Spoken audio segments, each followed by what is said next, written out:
கானப்பறவை பாட நினைத்தாள் கையில் விழுந்த பருவ பாடல். மஞ்சள் மணக்கும் என் நெற்றி வைத்த பொட்டுக்கொரு அர்த்தம் இருக்கும் உன்னாலே.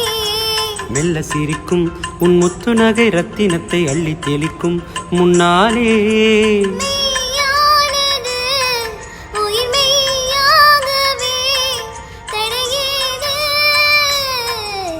நீ பாதி நான் பாதி கண்ணே.